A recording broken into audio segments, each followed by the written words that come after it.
Ahoy, my students, ahoy. Ahoy. Ahoy, the vanguard of democracy, ahoy. Ahoy. Ahoy, the vanguard of democracy, ahoy. Ahoy. Thank you. My name is Captain Dunga. I'm the organizing secretary for Youth Assembly, Harare Province.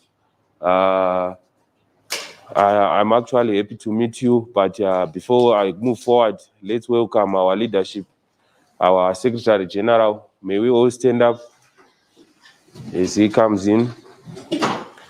He's being accompanied by our Provincial Youth Chairperson and our Provincial Secretary.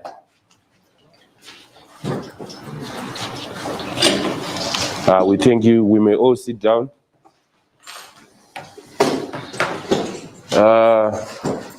Thank you. Once again, you are welcome, our leadership.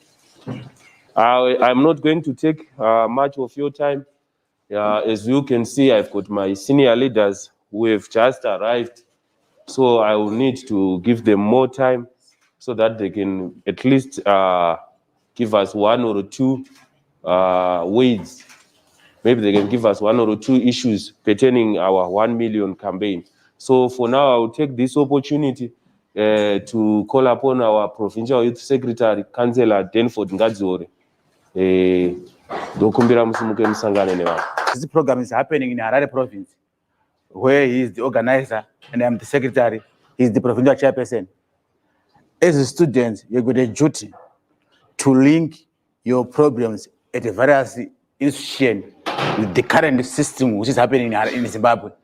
So we need to really mobilize for this thing. So we are here to support you. We are here to support your initiatives, even to support all your programs. Whenever you have a program at a various institutions, can also link with the Council Secretary, who is Alan Moore, so that we are able to collaborate and support you whatever we can. Without take much of your time, I want to introduce to you a Provincial Chairperson, Councillor Stanley Manyenga, to give us his remarks, therefore, so that he can also liaise with SG Ostallos. Thank you.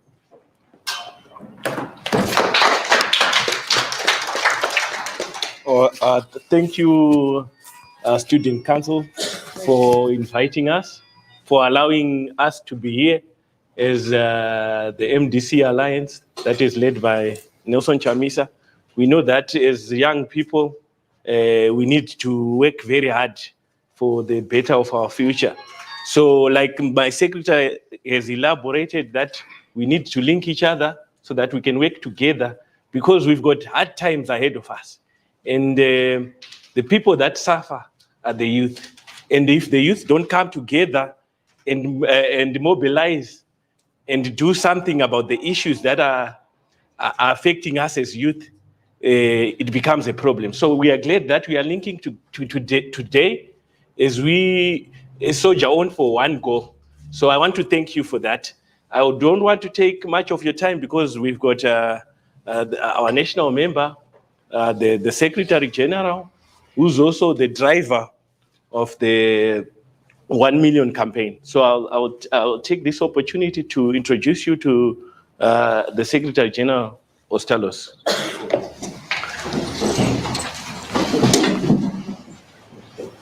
Ahoy, my students, ahoy. Ahoy. Ahoy, my students, ahoy. Ahoy. Ahoy, the vanguard of the revolution, ahoy. Ahoy. Long live the fight for academic freedom, long live. Long live the academic freedom fight, long live. Long live. Ezoko. Thank you very much. Students, you can take it. Allow me to respect the chairperson of the Student Council, Commander Prince Gora, and the leadership of your council. Allow me to pass salutations to the leadership of Harare Metropolitan Province under the capable stewardship of Comrade Commander Stanley Manyenga and your entire team. My task here today in your workshop is very simple, is to speak on two issues. Number one, what is the animal called 1 million campaign? Number two, what is the role of the Students' Union? Allow me to, as per tradition, quote my favorite revolutionary intellectual, Comrade Franz Fanon. Franz Fanon says, each generation must, out of relative obscurity, discover its mission, fulfill it, or betray it. Every generation, when we were in the Students' Union, we had the revolutionary mandate, bedelving our shoulders to discover our mission. And when we discovered our mission, we had to fulfill it. So Fanon, as a revolutionary, writing in Algeria, says to you, fellow comrades, you have the task, leading the students now, to say, what is our task? Once you discover your task, you have two responsibilities, either to fulfill your task or to betray it. But history is awash with evidence of every revolutionary that at a certain point in time, during our struggle to independence, there was Morrison Yard, a greatest sellout. But there were revolutionaries, Comrade Tongogar, Joshua Nkom, Hebe Chitepo, Jason Ziapapamwe, and others. They discovered their mission, which was to liberate our society and fulfill it. When we were in the Students' Union, and the University of Zimbabwe in particular, we asked ourselves, comrades, Lenmo Judah Jongo in 1997 discovered his own mission. Other Guseni Mtamara and Munyarazi Gusai, when they were in the Union, in the post-independent Zimbabwe, they discovered their mission. What was their mission? To fight against one-party state. What was the mission of Len Mojong? To fight for academic freedom. Therefore, the Students' Union launched. So every generation discovers its own mission. President Pilani Zamcha had his own mission. Dr. Nkululeko Sibanda had his own mission. Pride Obama Mkono had his own mission.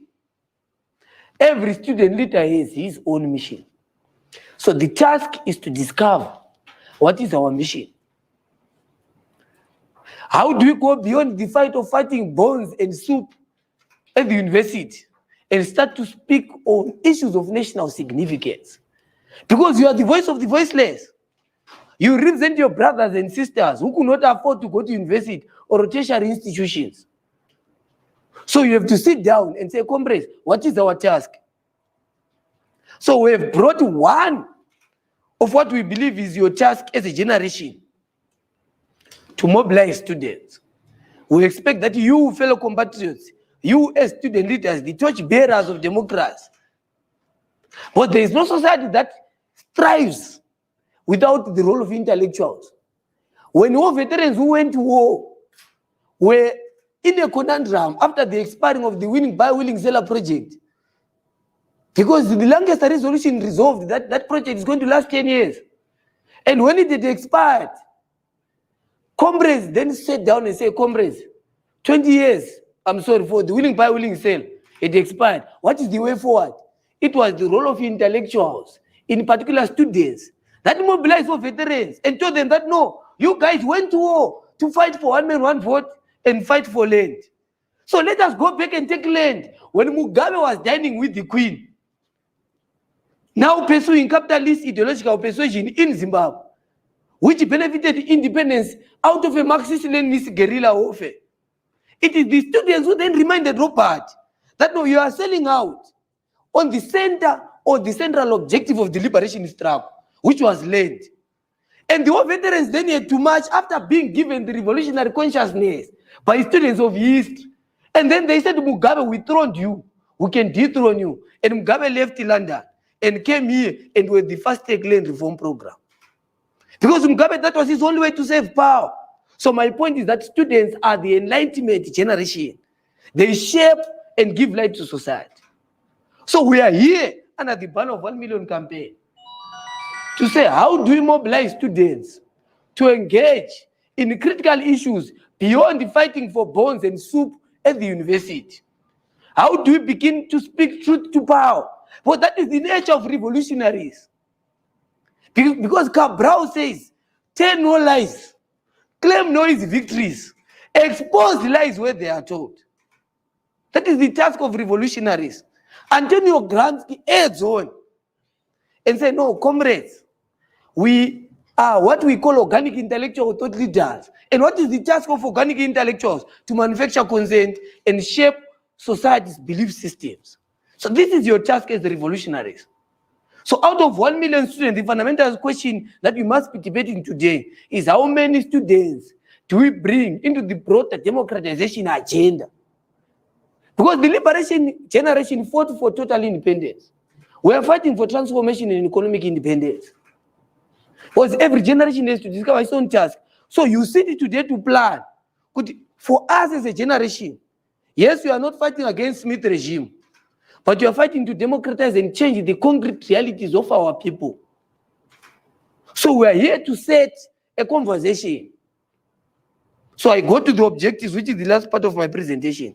What are the objectives? 1 million campaign seeks to mobilize, recruit, and organize, and radicalize, and deploy young people. We just require 1 million young people. We're going to mobilize the bigger chunk, and we expect you to just take a portion as the student council to say, no, this is the number that we're going to mobilize in colleges, in institutions of higher learning, in the streets, everywhere. What are the expectations? We expect you, Prince Gora, in your workshop to discuss the following. Number one, how many people are you going to recruit? Number two, how are you going to recruit those students? What are the activities that you are going to do so that people can see that students are alive? Number three,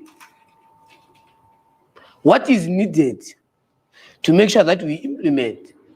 But the task of volunteering is saying, I am playing my part.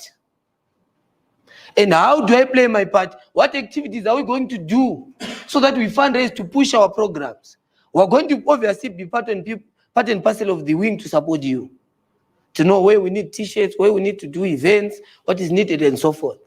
But you need to begin to think around your own initiatives and begin to have deployees that are going to be responsible here in Harare province for mobilizing, for communicating, for taking care of your bibs. These are bibs for you who are volunteering. Who's going to be the logistical person?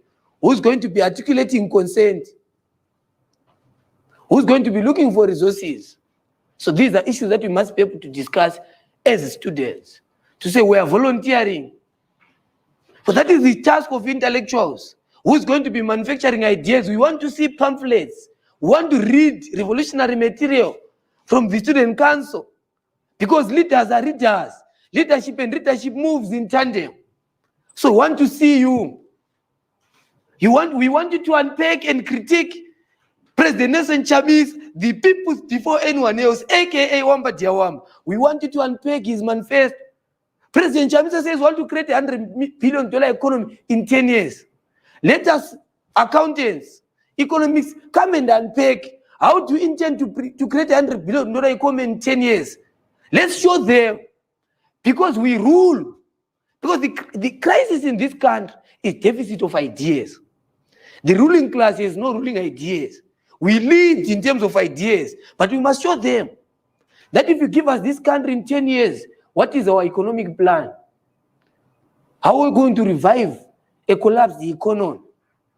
Reintroducing of a new currency, macroeconomic stability, banning of the notorious bond note.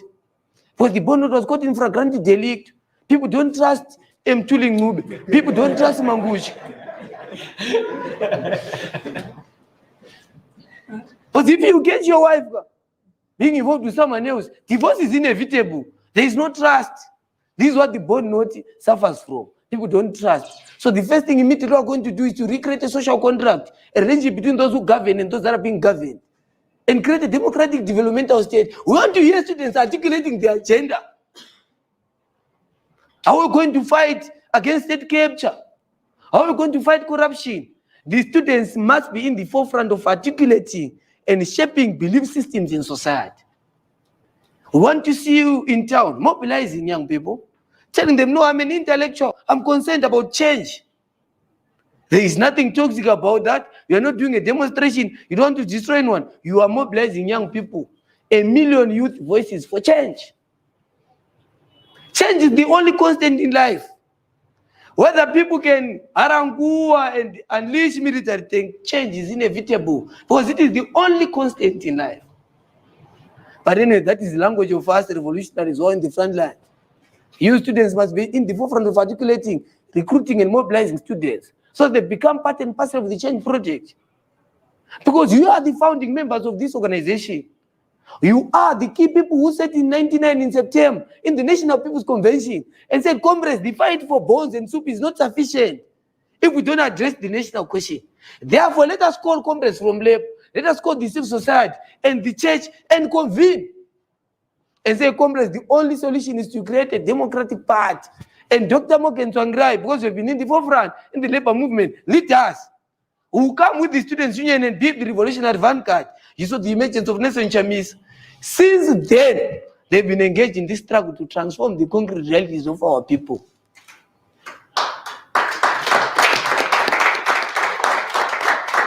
So this is the task upon you, comrades. We are there as a leadership to support you, produce ideas, take us forward. Because it's you who are going to inherit the transformation struggle. So you must begin to lead and mobilize and organize young people. We must see students' forums, where students debate. We must see public lectures. When Joshua Nkomo signed the Unity Accord, the students called him at the University of Zimbabwe and started to critique that, yes, you want progress. But by signing the Unity Accord, we are endorsing Mugabe's agenda of creating one-party state. And history is repeating itself. You know the people who are now in connivance with the June to create one-party state. We shall not name them so that we don't dignify their names by mentioning them here. But my point is, do and play your part so that your name becomes recorded in the annals of history. That when you were students, it was your role in the transformation struggle. By those words, comrades, I officially open this workshop and wish you well as a leadership, do everything and take us forward. Thank you. On behalf of the Students' Council, allow me to thank you, Comrade Secretary General. Feel free to ask my questions, guys. Feel free. As students, I believe that modern politics, I think economics is the new politics. As long as we do not have the financial muscle, it's a bit difficult to win elections. Yes, we might tell people the truth and so forth, but as long as we do not have something tangible, it is a bit difficult to convince someone. So as the student council, what do we have? Or are we going to have T-shirts, masks, or so forth during this 1 million campaign? Why I'm asking, I believe that MDC is financially, it's on its knees. But these things are of vital importance and we really need these things. Are we going to have the simple things like T-shirts and masks? Yes, I might come to someone, then I might tell him gospel about this 1 million campaign. But sometimes we really need something that is tangible. For example, T-shirts that I'm talking about. This is mask and also programs that we might be doing that will convince people's mind. Because that's honestly speaking, to tell you, Sasha, MDC, but we really need something which are but MDC, production. Something to pardon me for giving examples that might not be of value, but we know about Zenasus, of course. Yes, we cannot talk about MDC giving what a bit about Zenasu. But the reason why Zenasu is winning elections is not because but it's because people just hate ZANU-PF, right? But vari kuwina ma-elections avo because vanhu vakangomako ZANU-PF but chekubata chaipo havana. So okay, rounding off, pane here chatinacho or chachazenge tinacho and our budget rakange richange rakamira sei. Okay, your point is taken. Second question. Any other question? Come on, guys.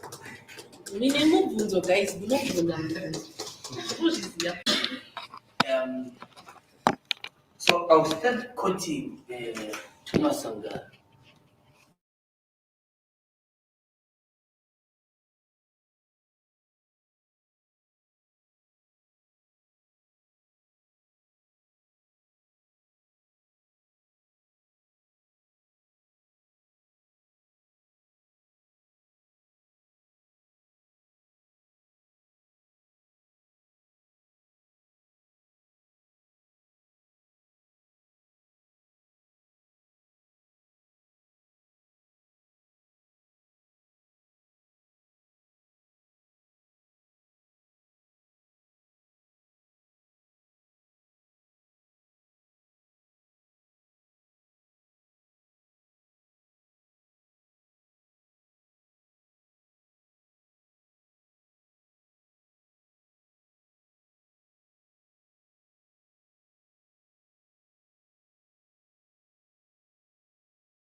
Sankara says a leader without ideological orientation is a potential criminal. You get my point? Your question, you are an intellectual. The MDC is a social democratic party. What are the values of social democracy? Justice, freedom, and solidarity. The Youth Assembly is a left wing. Its ideological disposition leans to the left. And one of the things that we are fighting in this country is politics of patronage. What is patronage? You vote for me, I give you something. That is patronage. It makes leaders become corrupt because they want to give people handouts so that they vote for them. That's why I said in my presentation, the deficit in this country is the deficit of ideas. People are able to defeat the existing with alternative ideas. Because what we don't want, I was a leader of a students' union. I led the Zinaso in Zimbabwe. I was the most broke guy. I was the most broke youper at the university. But it gives me a platform to address youpers and user. Mugabe and I'm address, I am Siari Puere. Did she articulate the role of students? And our objective to share with you, our generational mandate, was the last time we at the Demet University was long back. Our objective was to lead students in a massive demonstration. Go and read your history. On 17 March 2015, the University of Zimbabwe, after a decade, was shut down. We were leading that revolution. Nyagurasha, the university, we went to have a press conference, declared him a terrorist. Mugabe wanted to negotiate us, we said, we don't negotiate with you. The university was reopened. These things are on record, guys, on Twitter. The university was reopened. We went back to the university and we led the students and retired. And he obviously joined the new class of unemployment. But we led the students. Why? Because we dominated with the ideas. Ever since we left the university, there has never been a demonstration by the youth and the youth. Do you know why? Because people don't want to invest. That's why I told you about Thomas Sankara. If you are not ideologically clear, you would think that let me compete with the Zan or his cause by giving out t-shirts. I defeated the cause. All ministers that you can talk of were there at the Zimbabwe. We defeated them left, right, and center. Why? Because we told the students that no, these people are going to come with handouts. We lead with distinction. That is not our leadership culture. And then DC, again for the record, is not on its knees. It is actually this big. Because the revolution is almost in conclusion. And when you are at that stage in a revolution, there are more bruises and more pain.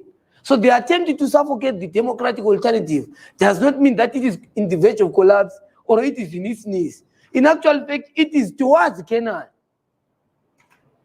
We've been in this struggle for 20 years. And go and read your history of what happened in Syria. Go and read what happened when a student, Muhammad Bouaziz, killed himself in Tunisia.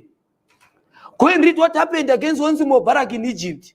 Go and read what happened in the streets of Ouagadougou in Beguine.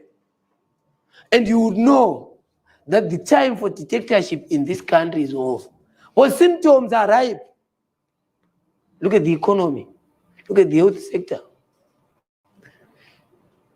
So you must read the signs of the time. That we are almost in the conclusion sector of our struggle. But there will be more bruises. There will be more arrests for some of us in the front line. There will be more persecution.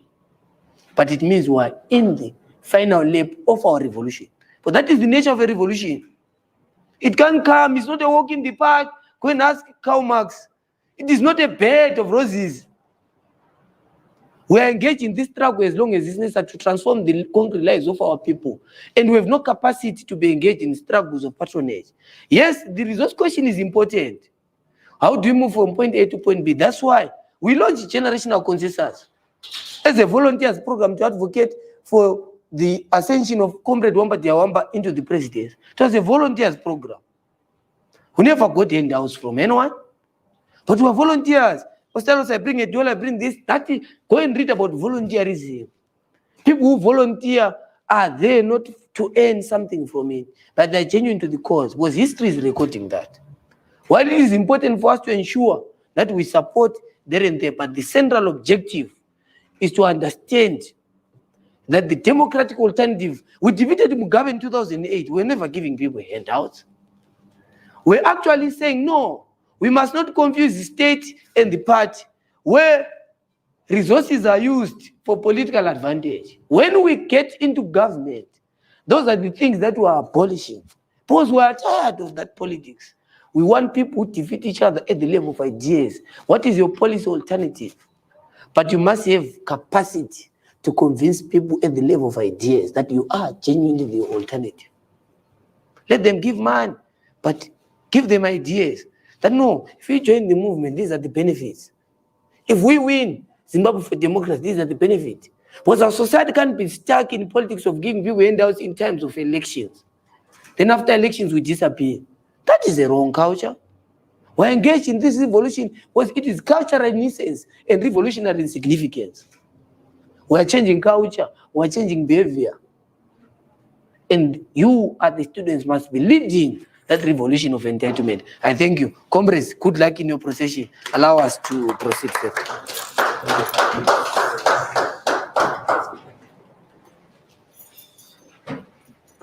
Thank you, leaders.